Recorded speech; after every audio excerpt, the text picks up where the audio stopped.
Boa noite a todos que estão aqui nesse segundo dia de evento de alimentação consciente e intuitiva para a prática. Esse evento que é exclusivo para nutricionistas que querem fazer uma nutrição diferente, que querem aprender a colocar em prática os conceitos de empoderamento acerca da alimentação, né, e acerca do ouvir o próprio corpo.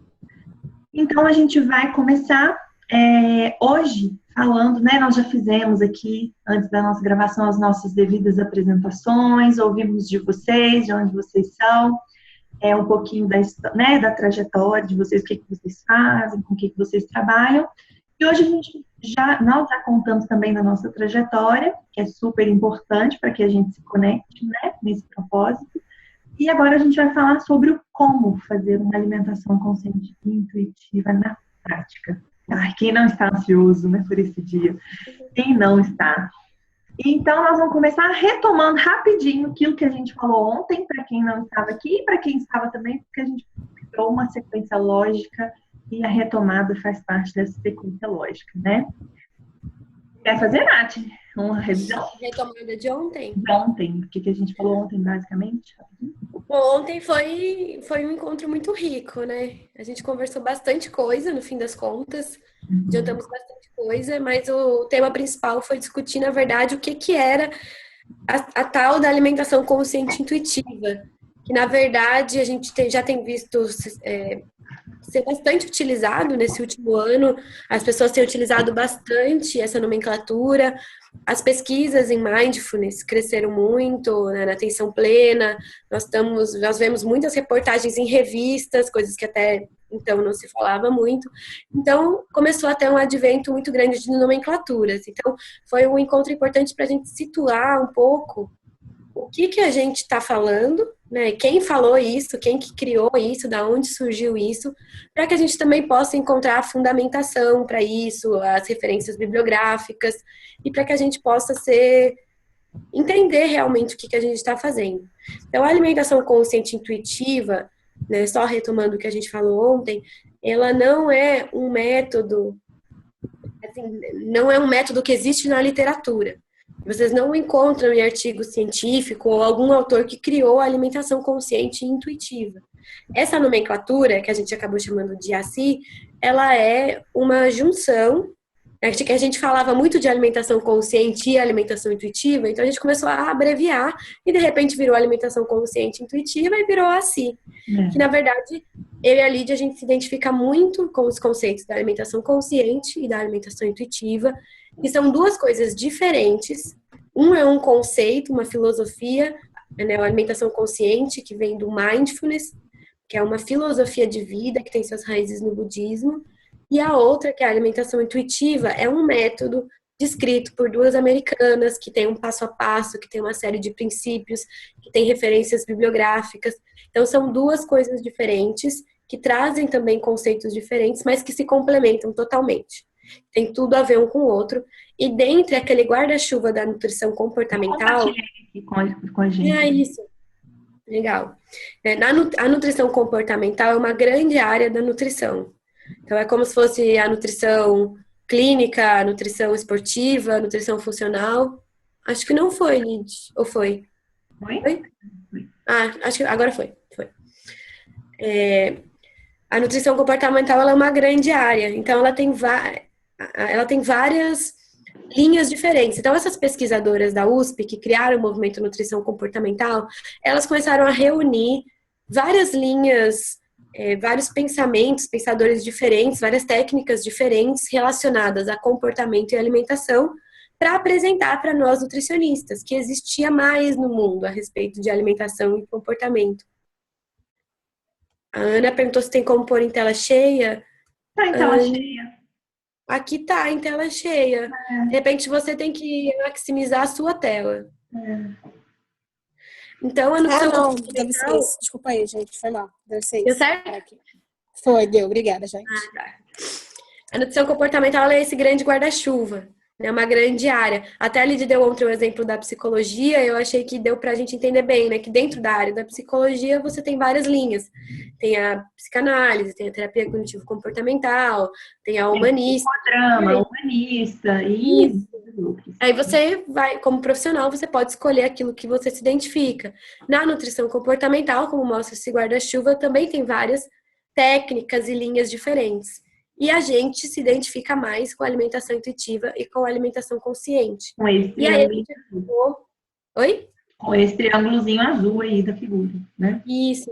A gente acabou se identificando mais com essas duas técnicas, nesses dois conceitos, e acabamos formando, por conta própria, esse nome, alimentação consciente e intuitiva. E dentro desse como, que é o que a gente vai apresentar hoje para vocês, que a gente foi meio que criando uma certa estruturação para não simplesmente conceitual, mas ter técnicas, a gente foi agregando instrumentos e ferramentas do coaching, nós dois fizemos a formação de coach, de psicologia positiva, também da TCC, e aí acabamos criando aí isso que hoje a gente tem chamado de alimentação consciente intuitiva, que virou algo um pouco maior. Mas então, na verdade, a gente queria situar, né, que tudo bem vocês utilizarem essa nomenclatura, mas que ela não existe na literatura. Isso é algo que a gente está utilizando. Começou com o CONASSE, que era o Congresso Online de Alimentação Consciente Intuitiva, depois virou o CACI, que era o Centro de Alimentação Consciente Intuitiva, mas que, na verdade, vocês não vão encontrar, pelo menos até hoje, né, não sei no futuro, é um artigo científico com esse nome. No futuro, encontrarão. Talvez. Mas vocês vão encontrar artigos sobre Mindful Eating, que é a alimentação consciente, sobre Mindfulness, e vão encontrar artigos sobre alimentação intuitiva. Então, ontem com os termos em inglês, porque são mais estudos fora do país comprovam a eficácia dessas duas metodologias, ok? É verdade. Em português é mais difícil de encontrar mesmo.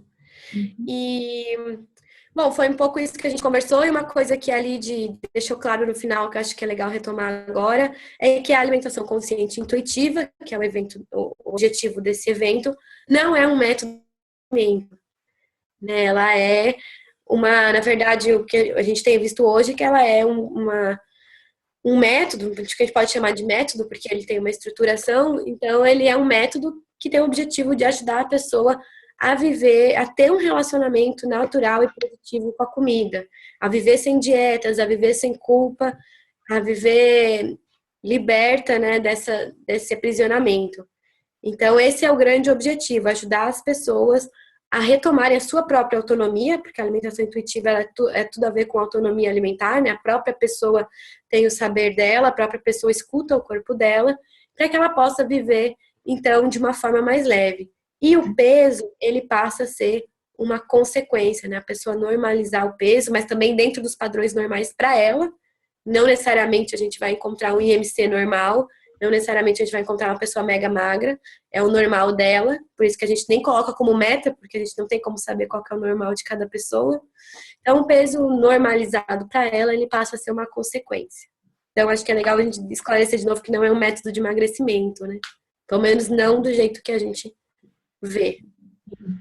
E então, como vocês puderam perceber, né, a gente trabalhou muito, conversamos também sobre quais são as pessoas possíveis, né, de serem o público-alvo possível de ser atendido com essa abordagem, com essa metodologia. E a gente falou que é bem amplo, né? Nós falamos aqui de usuários do Sistema Único de Saúde que podem se beneficiar, especialmente em grupo com essa metodologia.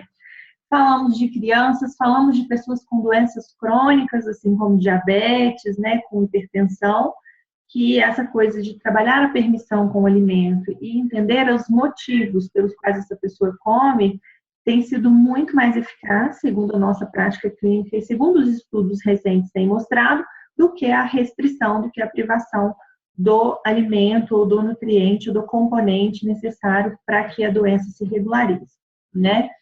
Então, a gente vai responder algumas das dúvidas daquilo que vocês foram falando para a gente ao longo da nossa enquete, para que a gente preparasse essa semana, né, do como fazer. E uma das dúvidas campeãs, né, de audiência foi: como é que eu faço para tirar a expectativa do meu público, das pessoas, em relação à prescrição de um plano alimentar, de uma dieta, porque todas as vezes que as pessoas vão me procurar, ela já tem na cabeça dela que o nutricionista vai fazer isso. E como é que eu trabalho essa mentalidade das pessoas para que ela não saia de lá com a sensação de que ela gastou o dinheiro dela à toa e comigo e que eu sou uma pessoa, sei lá, né, que não sei de nada, né? Nós vamos compartilhar para vocês, não tem certo nem errado, eu já disse isso ontem e vou repetir. Nós não somos as detentoras da verdade, eu acho que a gente é até um pouco metida, né, Nath? Porque a gente dá nome para as coisas, a gente cria método, a gente faz do nosso jeito. Pode parecer metido, mas eu acho que a gente não é tão metida assim, porque a gente está compartilhando, né? Então, a gente tem o nosso jeito de fazer, que a gente vai compartilhar aqui para vocês hoje. Primeira coisa, primeiro passo do como fazer. Como, né, fazer com que as pessoas que cheguem até mim não se frustrem com a ideia de que elas vão sair de lá sem uma dieta e sem um plano alimentar. O que nós fazemos? Qual é a estratégia que nós adotamos para que isso aconteça? Gente, 100% das pessoas que nos procuram querem emagrecer, tá? Não tem jeito. Essa é a principal motivação para uma pessoa procurar qualquer método que faça ela entrar em contato com o relacionamento dela com a comida, tá? Mesmo um tratamento terapêutico com um psicólogo, psicoterápico, tá? Então, a necessidade, o desejo pelo emagrecimento, não tem jeito. Está presente em 100% das pessoas que nos buscam, inclusive aquelas que são extremamente magras, as anoréxicas, tá? Mas o que a gente tem feito é sinalizar para as pessoas muito claramente qual é a nossa abordagem. E como é que a gente faz isso? Divulgando nas redes sociais. A gente não coloca o nome nutricionista, só nutricionista, porque na nossa cabeça nutricionista é associado a dieta, é associado a restrição, é associado a fiscal de prato, privação. Então a gente não usa essa nomenclatura, né, para se intitular, ou a gente coloca nutricionista comportamental, ou a gente coloca terapeuta nutricional, e isso, no mínimo, vai gerar uma dúvida, e a pessoa ela vai te perguntar antes dela marcar uma consulta, o que é isso aí que você faz?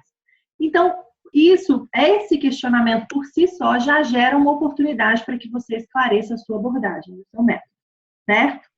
Ah, Lidiane, tem jeito de fazer as duas coisas? Porque eu faço uma pós em nutrição funcional e outra em nutrição esportiva, também tenho gastronomia de especialização, mas eu também quero trabalhar com alimentação consciente e intuitiva, gente. Na nossa prática, na nossa experiência, não dá para fazer tudo bem feito, tá?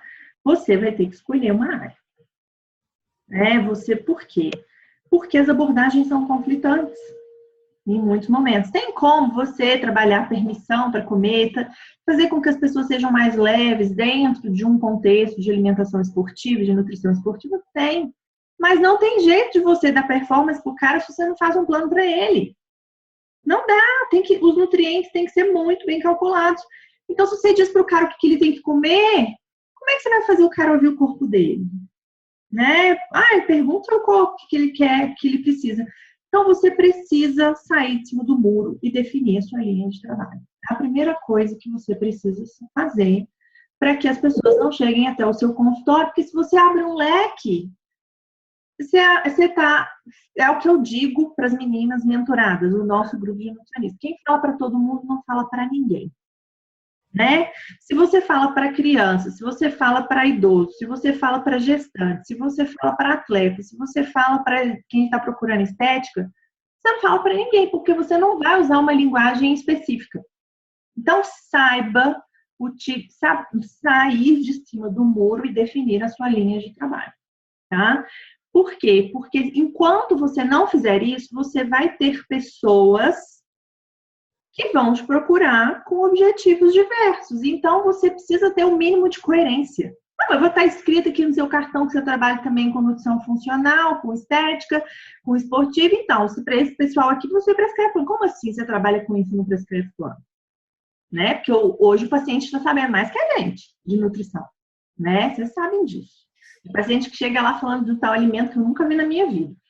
Mas,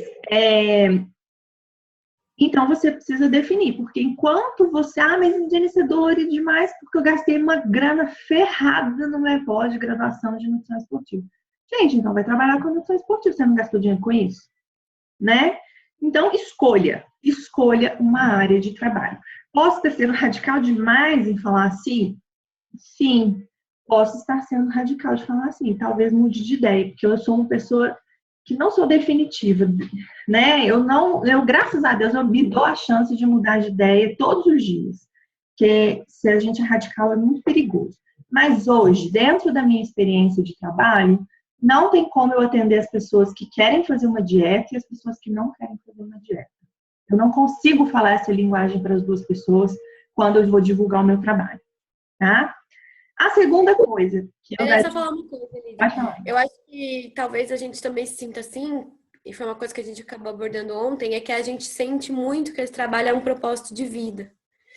Né? E a gente até chegou a comentar ontem que a gente se sente muito desconfortável de dar um plano alimentar para alguém, de falar para a pessoa o que comer. A gente acabou discutindo bastante disso ontem, porque não é o que a gente acredita, não é o que a gente vive.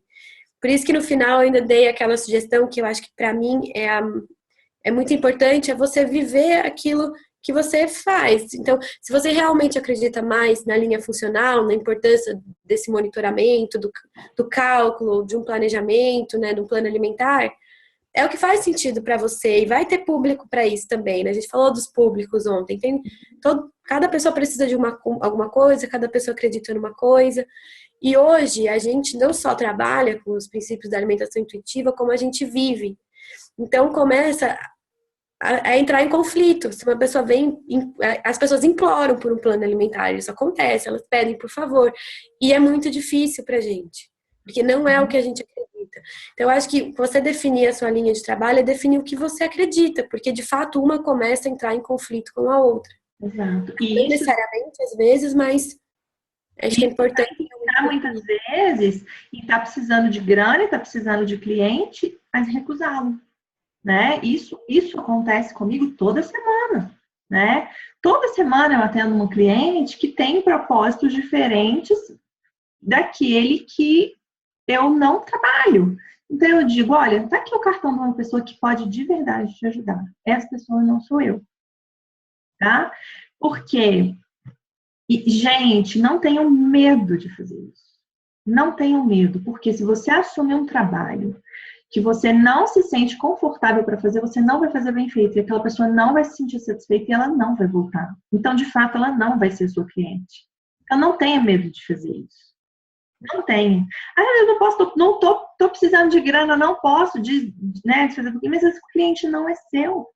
Ele não é seu porque você não tem capacidade de mantê-lo conectado com você, porque você não acredita naquilo que você está fazendo com ele.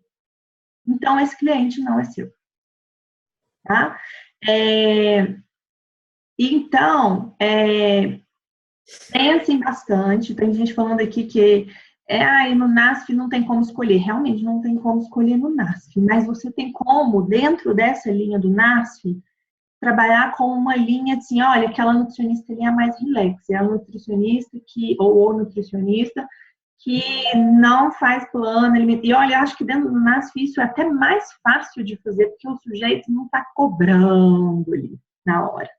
Né? Então, aquela conversa terapêutica já vai ser para ele um benefício. E ele já vai se sentir contemplado, diferente de quem está pagando 200 conto numa consulta e sai de lá sem nada na mão. Né? E aí ele fala assim, putz, e aí, a sensação que eu tenho é que eu não fiz nada. Né? A Nutri que não proíbe nada, exatamente, uma Nutri mais light. Isso até é ótimo ter essa fama. Né? Eu adoro. Tem umas que me chamam até da Fat Pride, né? Do orgulho gordo, que eu defendo as gordas. Tem gente que fala assim também, não, da gente, né, Nath? Mais a Paco é mais radical, mas a gente também, eu já ouvi isso, né? É gordo, né? Gosta das gordas. Então, não tem problema, né? Não tem problema. Aquela pessoa que a Tati falou, que precisava escutar isso, tá? Então, assim... Eu acho bem bacana, apesar de você talvez não ter toda a autonomia que você teria se você estivesse trabalhando, né, no privado. Eu acho bem bacana, como a Lid falou, as pessoas elas não têm tanto essa expectativa né, de ver valer o seu dinheiro, e para eles, geralmente, a nutricionista valer o dinheiro é ele sair com papel, né, com uma orientação, com o que fazer para me manter. E eu vejo que que dá para fazer um trabalho muito bacana, porque aquelas pessoas, como a gente comentou ontem, né, às vezes elas não estão empoderadas sobre a saúde delas, elas não sabem que remédio elas tomam, elas não sabem nada, né, porque o médico faz tudo e elas não têm elas não estão no poder disso. Então, quando eu fiz estágio, pelo menos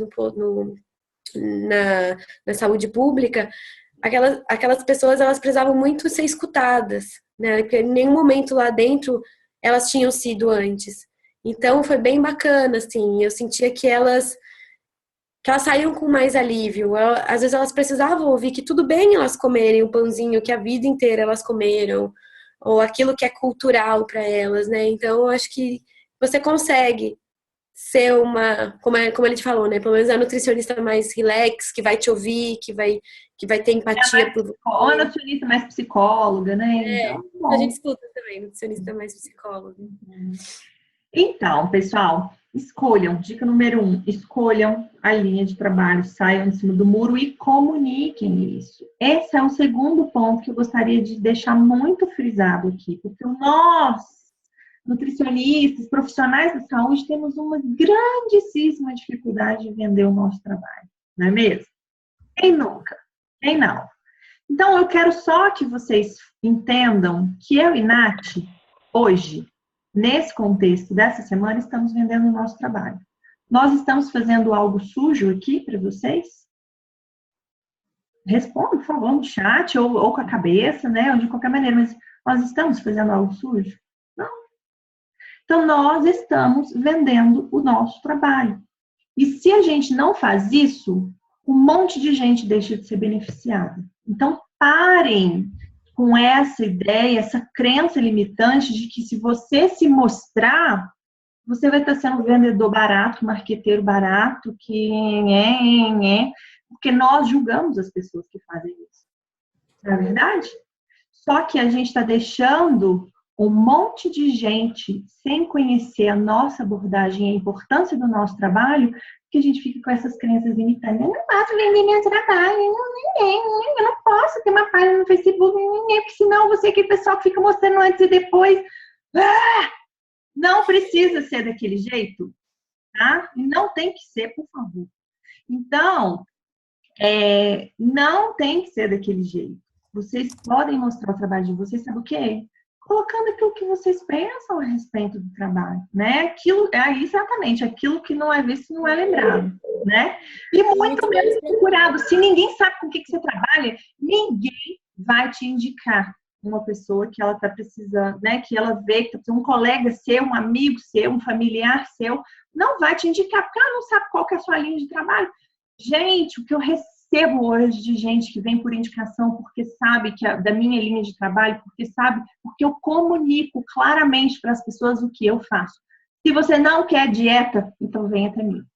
Se você não quer trabalhar, não quer mais brigar com a balança, brigar com o seu prato de comida, ficar se restringindo a vida inteira, procure. Não é vergonha fazer isso. Tá? Não é vergonha. Vocês não precisam apelar para fazer isso. Vocês só precisam comunicar o que vocês fazem. Tá? Faz um cartão de visita, coloca isso, distribui o cartão de visita, faz palestra gratuita, mostra a carinha de vocês, dê a carinha de vocês para bater, igual nós estamos dando aqui. Tá? Porque se vocês não fazem isso, ninguém vai saber o que vocês fazem. Né? Ninguém vai saber. E precisa ser só na internet? Não precisa ser só na internet. Eu trabalho muito mais no ao vivo aqui em BH, eu sou muito mais conhecida aqui em BH e no meu círculo de pessoas do que na internet. Eu não tenho tanto impacto assim na internet. A internet é só mais uma coisa que eu nem dou conta assim, de fazer, porque eu tenho tantas outras coisas aqui para fazer. Então, não precisa ser só na internet. Pode ser numa clínica de pessoas, de profissionais que vocês conheçam. Tem dificuldade de gravar um vídeo. Não precisa gravar um vídeo, eu também tenho dificuldade de gravar um vídeo, tá? Então, pensem qual maneira criativa vocês podem fazer para mostrar o trabalho de vocês, para contar para as pessoas o que é que vocês fazem, para mostrar para as pessoas como é a maneira que vocês pensam que é a alimentação. Tá? Essa é Por bem... isso que é tão importante você definir a área, né? Porque se Exato. você for comunicar várias mensagens, você tem uma página no Facebook que uma hora você posta uma coisa, outra hora você posta outra, mesmo que esteja almejando públicos diferentes, as pessoas vão ficar confusas. Você vai fazer palestra um dia sobre prescrição, outro dia sobre como não seguir dieta, começa a entrar em conflito e aí a gente acaba não atraindo ninguém. Então é importante definir, né? Exato. Aquela pessoa fica lá compartilhando um monte de coisa que eu não faço ideia do que se trata, né? Então, é importante vocês fazerem isso. E a terceira coisa que a gente quer recomendar para vocês, que é o que a gente faz, eu não cobro o primeiro encontro. Lid, você vai de graça, consulta de graça. Não é uma consulta, é uma conversa. Eu não faço consulta, eu não faço uma anamnese, eu ouço. Eu simplesmente ouço, olha, o que eu posso te ajudar? Eu agendo uma consulta, um encontro, eu nem chamo de consulta, um encontro gratuito no meu consultório. Por quê? Cafezinho. Oi? Um cafezinho. Um cafezinho, num restaurante, não tomo um café da tarde. Gente, eu adoro café. Quem for de BH, quiser me chamar para tomar um café, eu vou, adoro, tá? Então, vai tomar um cafezinho. Essa pessoa fala, olha, você está precisando de atendimento, vamos tomar um café, né? Vamos sentar ali na praça e ter uma conversa. E eu chamo para o meu consultório para ter uma conversa. E eu recebo essa pessoa para eu entender o que ela quer. E aí eu me apresento para ela, eu falo o que eu penso, eu dou uma aula do que é alimentação consciente e intuitiva para ela e explico para ela por que eu não acredito que dieta funciona. E eu falo para ela assim, olha, a minha forma de trabalhar é assim. O meu valor de consulta é tanto.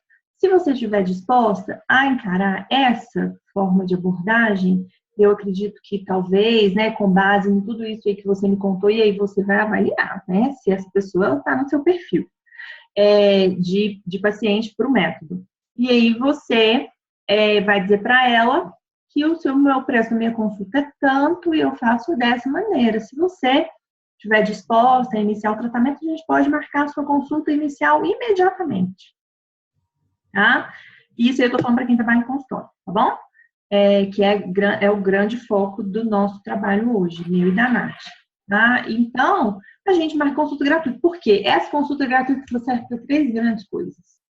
Tá? Primeiro, para filtrar aquela pessoa que não é para o seu método. Tá? Que ela não vai saber lidar sem restrição, ela não viveu uma vida inteira de dieta e ela está muito focada no emagrecimento e ela está querendo mais um método de emagrecimento pela mente, então não é para você. Segundo. Terceiro, você vai filtrar se essa pessoa não tem um outro problema que não está relacionado à nutrição, uma questão de depressão, ansiedade, alguma questão psiquiátrica, que não adianta você nem começar a atender, porque não vai resolver. A questão dela é outra, não é nutrição. Ela escolheu o alimento porque ela acha que alguém resolveu o problema dela com o alimento. Mas ela precisa de um terapeuta, de um psicólogo. Então, você vai fazer isso, fazer essa triagem. E em terceiro, você vai avaliar o comprometimento daquela pessoa. E você não gerou nela uma expectativa de gasto, de ganho, de retorno com o papel, e ela está ali concordando e se comprometendo com o seu método no momento em que ela aceitar começar o acompanhamento com você. Certo? Ela não gastou, ela não pagou 150, não sei quanto é que vocês cobram, mas ela não gastou aquele dinheiro da consulta inicial para ouvir que ela vai sair dali sem um papel e sem uma dieta para seguir. Tá? Gente, é muito bacana esse primeiro encontro. Depois que eu comecei a trabalhar dessa mesma forma, fluiu muito mais, porque as pessoas têm outra expectativa. E quando elas pagam, elas têm uma expectativa e você não supra a expectativa delas, é como a gente falou, elas não voltam depois. E ainda acabam ficando com uma impressão ruim daquele conteúdo, simplesmente por uma... Falam mal de você. Falam mal. Só por uma questão que não estavam expectativas alinhadas.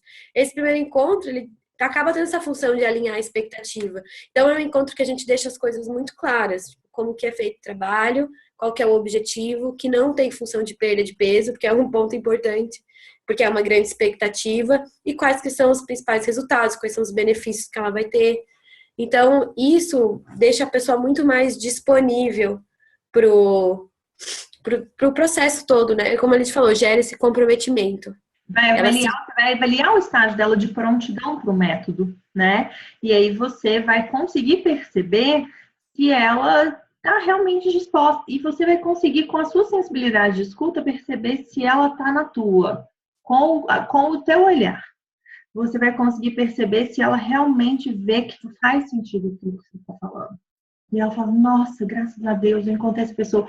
Gente, assim, o número de pessoas que começam um acompanhamento comigo depois, eu sempre trabalhei dessa maneira, né? Que eu aprendi com o coaching e eu aplico isso. Por isso que eu falo que a gente traz muito do que aprendeu no coaching para a nossa prática. No coaching tem isso, né? E aí eu trabalho com um prazo de atendimento, de acompanhamento também. Nós trabalhamos, né, Nath? Com Já prazo. entra na pergunta no comentário da Annelisa ali que ela fez. Não sei se você viu. Não vi. Mas eu vou voltar lá nos comentários, mas assim, com essa coisa do período de início, meio e fim do acompanhamento, tá? A gente trabalha muito com isso e aí eu vou detalhar um pouco mais adiante, mas é muito importante que no momento em que essa pessoa aceitou entrar em comprometimento com o acompanhamento, você está. Não sei se vocês conseguem conectar isso com o que eu falei ontem, né? Você está devolvendo para ela a responsabilidade da escolha. Você está a empoderando a fazer uma escolha e você está dizendo para ela, olha, quem conduz o processo é você, não sou eu. Você está entregando para ela o poder dela, né? Nas mãos dela. Então fala, olha, quem está começando é aqui. E, gente, eu tenho contrato mesmo, de acompanhamento. Tá? A pessoa assina o contrato.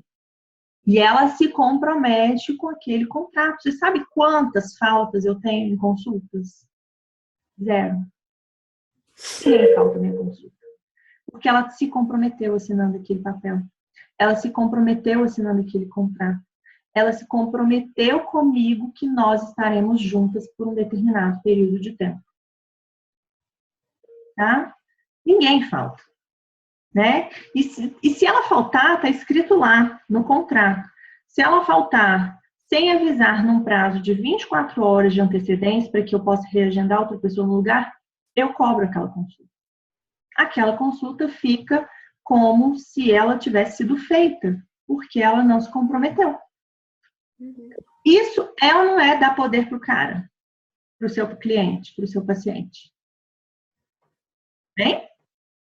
Isso é ou não é exigir dele comprometimento? Porque eu não estou de brincadeira. O meu tempo é muito, muito, muito precioso, né?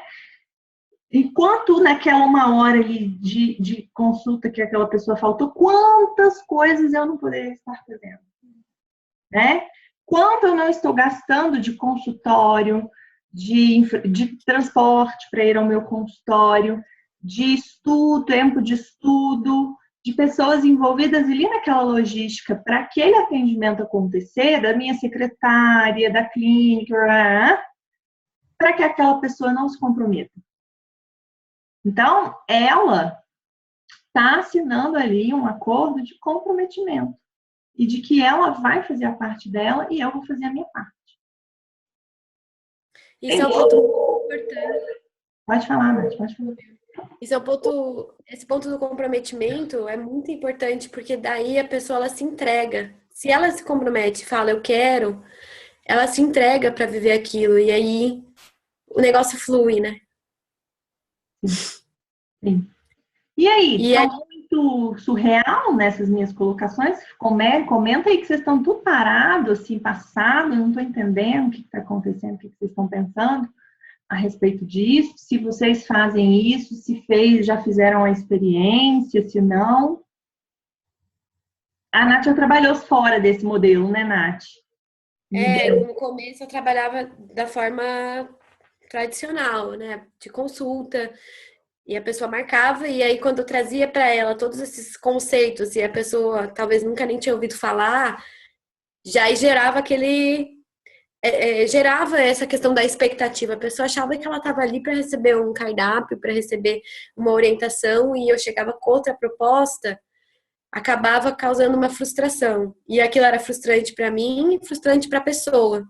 Então, quando eu comecei a fazer esse primeiro encontro, né, que é uma coisa que é muito inspirada no coaching todo mundo trabalha assim, você alinha as expectativas, você está ali para apresentar para ela uma proposta e que ela tem o poder de aceitar ou não. Então, você está na maior honestidade. A gente não faz pressão para a pessoa aceitar, porque se ela aceita na pressão, o negócio não vai fluir, não vai ser bom. E acho que isso entra no ponto que a Lid colocou, que é uma coisa limitante de nós nutricionistas, que é o medo de perder o paciente. A gente não precisa ter esse medo, porque tem muita gente que precisa da gente. A gente não precisa forçar nada para ninguém. E acho que quando a gente tira um pouco esse medo e fala, não, tudo bem, se você não quer, se é isso que você não quer, que bom para você, te indica outra pessoa, essa pode te ajudar, né? Se você mudar de ideia, se um dia você sentir que é isso, você pode voltar. Então, acho que a pessoa se sente muito empoderada mesmo. Ela se sente muito acolhida, porque é um encontro de muito acolhimento. Geralmente é com um cafezinho, mesmo quando é no consultório. A gente vai falar um pouco da estrutura do consultório, a gente pode falar também, né? Que a gente procura fazer um ambiente bem confortável. Eu e a Lid trabalhamos no esquema do sofá, que a pessoa sem a mesa no meio, que é o principal objetivo é não ter nada entre a gente. A gente acabou abdicando do jaleco, que a gente falou ontem, que é para colocar assim numa relação que é o que a gente falou tanto na universidade, né? A tal relação horizontal, que a gente vê tão pouco na prática, né? A gente busca mesmo a relação horizontal, é empatia, é tentar entender o que a pessoa está passando, é tentar viver aquilo com ela para ajudar ela da melhor maneira possível. E esse acolhimento é algo que a gente precisa como ser humano, então a pessoa já se sente mais confortável. Exato. A Annelise comentou que ela... Se a pessoa não assinar o contrato. Annelise, se ela não assinar o contrato, significa que ela não está comprometida com você, então você não vai dar seguimento ao acompanhamento, tá? É isso, é muito claro. Gente, lidar com isso é lidar com uma outra grande dificuldade que nós, profissionais da saúde, temos, que é ouvir o não, que é ouvir a crítica. Se tem uma coisa que eu aprendi no meio acadêmico, no mestrado, foi a apanhar, sabe? De ouvir o orientador dizer assim, esse artigo está um lixo, comece do zero. Gente, isso foi tão importante na minha vida, porque eu consigo ouvir de qualquer cliente, você é um lixo. E eu, tranquilo, beleza, né? Eu consigo. Gente, vocês não fazem ideia das coisas que eu já escutei na minha vida. Então, tá tudo bem. E quando a gente... Sabe por quê? Porque nós temos um grande problema de autoestima. A gente quer a aprovação do outro pra gente se sentir bom. Só que eu não preciso da aprovação do outro pra me sentir bom. Eu sei que o que eu faço é muito bom. Né? Eu estudo pra caramba. Todo dia eu estudo. Eu vou pra fora do país estudar. Então, assim... Eu leio todo dia, eu estudo todo dia. Então, eu sou muito boa para fazer o que eu faço. E eu, por causa de uma pessoa que falou que eu sou um lixo, e por causa de uma pessoa que falou que não concorda com o meu acordo, e eu vou sofrer, não, eu posso até ficar um pouquinho abaladinha, assim, nossa, tá precisando dessa grana, mas tá tudo bem. Outros clientes virão. Né? Então, assim, gente, vamos parar com esse negócio. Vocês estudam pra caramba. Senão vocês não estariam aqui quase 10 horas, 9 horas da noite, ouvindo isso. Vocês são muito bons no que vocês fazem, né? E quem não faz vai ser muito bom ainda no que vai fazer. E por quê? Porque vocês estão comprometidos. E quem não está comprometido com você não vai ter resultado. Então não faz, nem começa. Se for pelo dinheiro, nem começa. Tá? Não começa, porque não vai dar certo. Se essa pessoa não está comprometida, é porque ela não está sentindo segurança, e ouvir um não é totalmente normal. É totalmente normal ouvir um não de um cliente. E quando a pessoa fala um não, não é que você não está bom ou não, é porque ela não está pronta para aquilo. Né? E se ela não está pronta, não adianta você insistir com ela, falar, então vamos começar mesmo sem você assinar um contrato. mesmo sem você assinar um acordo, não faz sentido. E aí a pessoa vai perguntar assim, essa é uma pergunta que eu sempre escuto nesse encontro zero, nessa conversa zero, mas e se eu quiser desistir no meio do caminho, você me devolve o dinheiro? Eu falo, lógico, é lógico, você não está vinculado a mim como num plano de academia. Porque para essa relação existir, precisa haver confiança. E se essa confiança se rompeu em algum momento do processo, não faz sentido a gente continuar. Eu te devolvo o dinheiro referente ao número de sessões não feitas. Até onde a gente fez, eu vou receber pelo meu trabalho. Depois disso, eu não quero mais receber o seu dinheiro, não é justo. Né? Entenderam que é uma relação tranquila de trabalho, de prestação de serviços, e a gente precisa entender isso como algo profissional, não é pessoal. A pessoa não te conhece para estar te julgando. Ela simplesmente não aceitou o seu acordo. Né? Então, gente, isso tem muito a ver com os princípios da alimentação intuitiva, porque se você for ler o livro, por exemplo, você vai ver que um dos primeiros capítulos do livro é o estágio de prontidão. Então, as autoras colocam no livro, nem todo mundo está pronto para isso. Tem gente que não tá, tem gente que ainda vai precisar viver mais ciclos de dieta, tem gente que precisa resolver outras questões psicológicas, tem gente que não. É esse mesmo, Nelisa. É um dos primeiros capítulos, eu esqueci o nome do capítulo, mas ela fala assim, quando a pessoa vai estar pronta para isso. E esse primeiro encontro nada mais é de você, não só é uma possibilidade que você dá para aquele paciente de te conhecer e de conhecer o seu trabalho, como também para a gente é muito bom, que é, como a gente falou, é a triagem. Para a gente não se decepcionar no futuro e se frustrar, né? Esse alinhamento de expectativa. Então, para a gente analisar se a pessoa está pronta para viver aquilo, se ela está comprometida, se é isso que vai fazer diferença na vida dela. Que acaba sendo um ganha-ganha, né? É um ganha-ganha dos dois lados. Às vezes a gente fica chateada porque tá precisando daquele dinheiro, como a gente falou, acontece, mas em algum outro momento vai vir uma pessoa que vai fechar com a gente, que vai ser muito melhor, que vai indicar, que não vai acabar saindo, como a gente falou, né? Falando mal da gente. Então acaba sendo um ganha-ganha. Deixa eu passar o nome aqui do livro. tô escrevendo, Nath, pode deixar. É o Intuitive Eating. Esse livro ele não tem tradução ainda para o português. Ele foi escrito pelas próprias autoras, né? É um livro muito bacana. No livro Nutrição Comportamental, ele tem um capítulo sobre o comer intuitivo. Ele faz um resumão desse livro em português. Também é muito bacana. Vamos falar do método, Nath. Então, a gente vai falar dessa questão do pacote. Sim, nós trabalhamos com pacotes fechados de consultas. E aí nós vamos falar do porquê disso, tá? Vamos mostrar a imagem? Vamos mostrar. Nath, eu vou mostrar a imagem e você começa a falar? Sim. Então, a gente acabou não só colocando esse sistema do primeiro encontro gratuito, como a gente trabalha com um sistema fechado de um pacote, como vocês falaram ali no chat. A gente acabou formando um pacote, a gente foi vendo na experiência prática qual era o tempo médio que as pessoas ficavam com a gente no consultório, qual eram os temas que precisavam ser trabalhados, ou o que comumente a gente trabalhava, os conceitos que a gente trabalhava. E aí a gente acabou criando juntas uma metodologia. Então, nesse primeiro encontro, a gente oferece para as pessoas, né, quando a gente vê que a pessoa está pronta e que ela está disposta a viver esse processo, a gente oferece um sistema de pacotes. Geralmente, basicamente quase sempre, na verdade, a gente trabalha com um sistema de 12 encontros, que são 3 meses. Isso acontece, a gente acabou decidindo fazer esse sistema porque muitos analistas de comportamento, a própria neurociência, colocam que, né, os pesquisadores sobre o hábito, que hoje tem se falado muito sobre hábito, eles colocam que 3 meses é mais ou menos o tempo que a gente precisa para mudar os nossos comportamentos, para rever os nossos pensamentos, para adquirir um hábito novo, para tirar um hábito que nos faz mal. Então, é mais ou menos um tempo bom para a pessoa fazer esse processo. E isso é algo que a gente acabou vendo na experiência também. As pessoas, em geral, elas ficavam esse tempo, né, Lid, com a gente.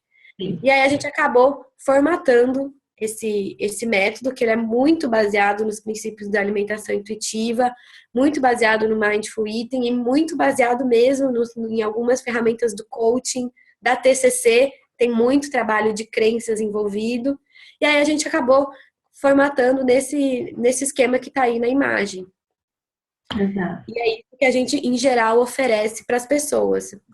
Acaba variando, né? Mas em geral é isso. O que acontece? A gente leu algumas coisas, muitas coisas, na verdade, e muitos daquilo que a gente leu em relação à mudança de comportamento, mudança de hábitos, diz que qualquer mudança de comportamento mínima precisa de um tempo mínimo de 3 meses para acontecer, tá?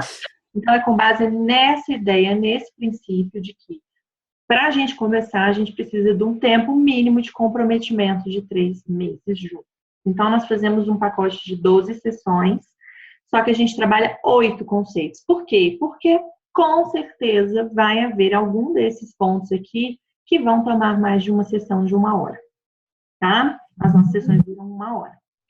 Então, por exemplo, como eu cheguei aqui minha história. Gente, para o sujeito contar como ele era a vida dele, desde bebê, criança, infância, até dependendo da idade então que ele tenha, né? Ele gasta, e se ele for muito prolixo, então, gasta os 3, né? Então, por exemplo, como eu me percebo, esse ponto aqui é muito importante, né? Que é da imagem corporal, da aceitação corporal.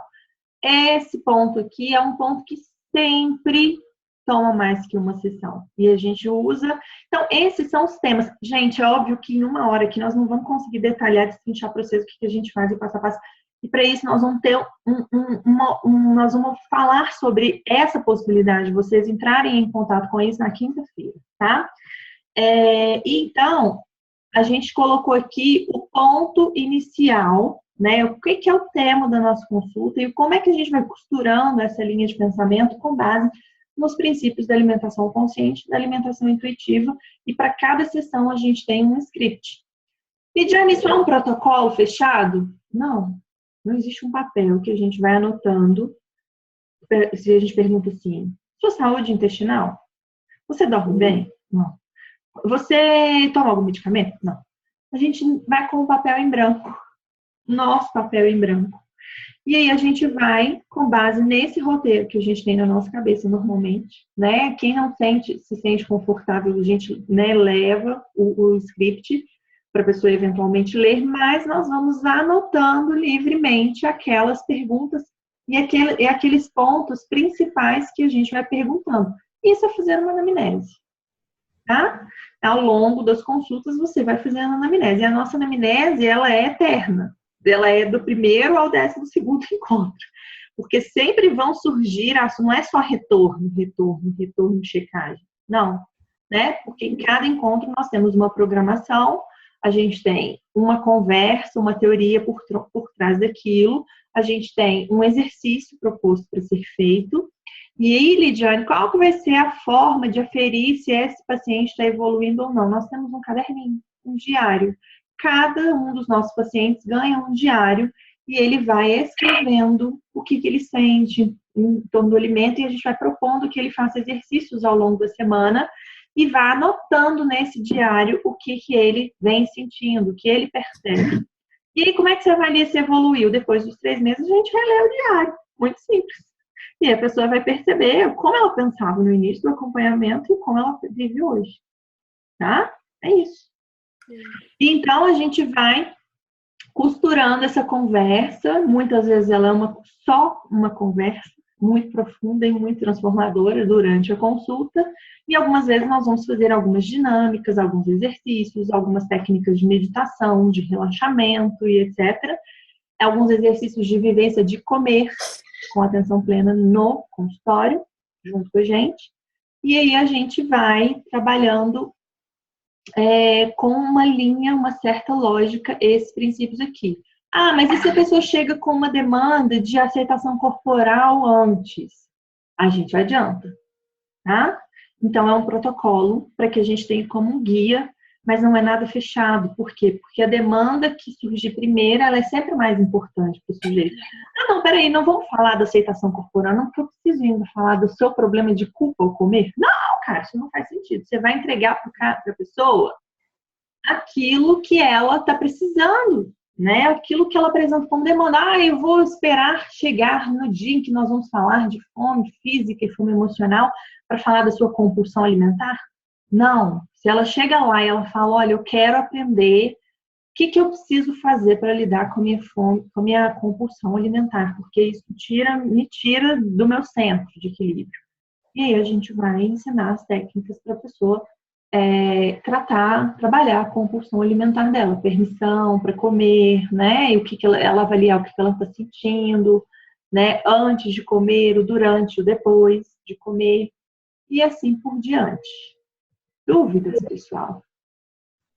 Gente, pensa num método que é muito flexível, assim, né? Ele não é engessado, ele te dá uma segurança, ele te dá um leque de ferramentas, de técnicas, né, que nos dão aquela segurança de ter uma estruturação, né, de não, como algumas pessoas falam, né, parece que eu tô no achismo, que eu não sei o que eu tô fazendo, porque na verdade existem muita referência sobre essas ferramentas, sobre o próprio diário, sobre esse mecanismo do caderninho, sobre as ferramentas e questionários que são usados, mas que é totalmente flexível. Então, você vai... Na verdade, quem vai conduzir todo o processo é a própria pessoa. A gente vai estar lá para guiar, para né, trazer alguma orientação, para mostrar, fazer ela perceber alguma coisa, mas, na verdade, quem vai estar fazendo tudo aquilo é ela. Exato. Muito bacana de se ver. Elisa, nós também fazemos esse Intuitive Scale no início e no fim do tratamento também. Exatamente. Mas a gente usa também essa ferramenta e a gente sempre checa, pede para fazer antes da gente iniciar o tratamento, a pessoa faz, a gente adaptou, né, o modelo para o português, pede para a pessoa fazer o exercício e depois, no fim do acompanhamento dos 3 meses, é super legal a evolução, porque ela vê o quanto ela se transformou. É um ótimo instrumento também para avaliar a evolução, né? As ferramentas são sempre muito parecidas com o coach, sim. Catarina, que bom que achei vocês esse método mais um ano no GT. Não é mesmo? Se tinha alguém ET na faculdade, esse alguém era eu, né? A problematizadorazinha. Então, eu fui e achei a minha turma, né? Graças a Deus. Então, é isso. Basicamente, é o nosso como fazer, tá? A gente afere antes, com esse instrumento que está no livro do Intuitive Eating. E esse método dá para aplicar ele com pessoas que têm patologia, hipertensão, intolerância de todos os públicos, gestantes, crianças, sim, dá para aplicar com todas as pessoas. Inclusive, isso aparece bastante, né, Lid? Principalmente quando a gente lida muito com compulsão ou as pessoas que estão na obesidade, tem muita disfunção de colesterol, de triglicerídeos, resistência à insulina, e dá para trabalhar super bem. Sim, sim. E aí a gente, eventualmente, se precisar sentir a necessidade, a gente solicita um exame bioquímico, prescreve suplementação de vitaminas, de probióticos, se necessário, tá?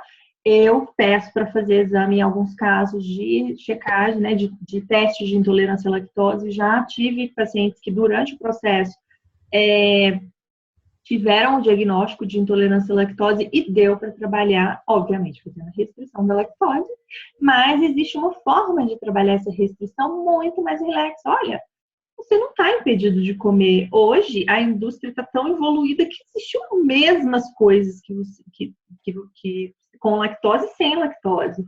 Então, você pode, não é que você não pode, você pode.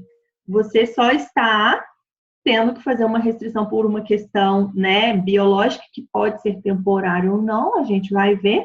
A intolerância à lactose pode ter uma reversão do quadro, mas você pode tudo, né?